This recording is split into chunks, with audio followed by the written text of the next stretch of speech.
নমস্কার বন্ধুরা, কেমন আছেন? আশা করছি খুব খুব ভালো আছেন। তো আজকের আপনাদের যেটা শেখাতে চলেছি, আজকের টপিক হলো অটোমেটিক গাড়ি আপনারা খুব সহজে কীভাবে চালাবেন। তো যারা কোনোদিন অটোমেটিক গাড়ি চালায়নি তাদের জন্য ভিডিওটা। তো আসুন দেখুন, প্রথমে আমরা কি করব। অটোমেটিক গাড়ির ক্ষেত্রে আপনারা পায়ের অপশন দুটো পাবেন, একটা হচ্ছে আপনার অ্যাক্সেলেটার আর একটা ব্রেক। যখন আপনাদের ক্লাচের প্রয়োজন হবে তো তখন আপনারা এই অ্যাক্সেলেটারটাকে ইউজ করে, অর্থাৎ অ্যাক্সেলেটারটাকে প্রেস করে আপনারা ক্লাচের কাজ করতে পারবেন। তো এটা আপনারা দেখে নিন। তো আসুন গাড়িটাকে আমরা প্রথম স্টার্ট করতে গেলে কি করতে হবে। তো আমরা এটাকে এই যে অ্যাক্সেলেটারটাকে চেপে ধরবো, অর্থাৎ এখন ক্লাচের কাজ করবো।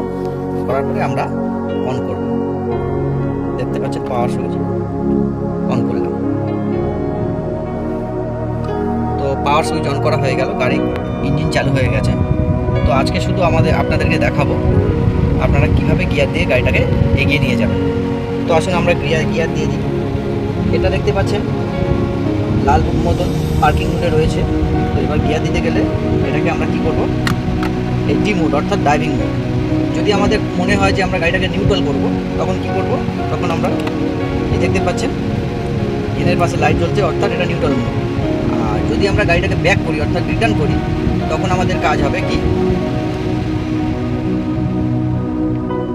তখন আমরা কি করব, এই রিটার্ন মোডে দিয়ে দেবো, এই রিটার্ন মোড। তো আরেকবার আপনাদেরকে বলি, আমরা যখন গাড়িটাকে চালাবো তখন আমাদের দিতে হবে ড্রাইভিং মোড। এই ড্রাইভিং মোডে দিয়ে দিলাম। এবার যদি কোনো সময় আমরা গাড়িটা নিউট্রাল করার প্রয়োজন আছে, যদি মনে হয়, তো তখন আমরা এন মোডে দেবো, অর্থাৎ নিউট্রাল মোডে দেবো। নিউট্রাল মোডে দেখতে পাচ্ছেন এখন গাড়ি নিউট্রাল থাকবে। এখন যদি আমি যে কোনো অ্যাক্সেলেটার বলুন, ব্রেক বলুন ছেড়ে দিই, গাড়ি দাঁড়িয়ে থাকবে। তো দেখতেই পাচ্ছেন নিউট্রাল মোডে দেওয়া আছে, গাড়ি পুরো দাঁড়িয়ে আছে, আপনারা দেখতেই পাচ্ছেন। তো এবার আমরা কি করব, গাড়িটা আগে নিয়ে যাব। সেক্ষেত্রে আমাদেরকে দিতে হবে ড্রাইভিং মোডে। তো ড্রাইভিং মোডে দিতে গেলে আমাদেরকে কী করতে হবে, ক্লাচটাকে প্রেস করতে হবে। ক্লাচটা প্রেস করার পরে আমাদের ড্রাইভিং মোডে দিয়ে দিলাম। এবার ক্লাচটাকে ধীরে ধীরে ছাড়তে হবে এবং অ্যাক্সেলেটারটা বাড়াতে হবে। ক্লাচটাকে ছেড়ে দিলাম, অ্যাক্সেলেটারটাকে বাড়াতে থাকছে, ধীরে ধীরে দেখুন গাড়ি এগোতে থাকছে।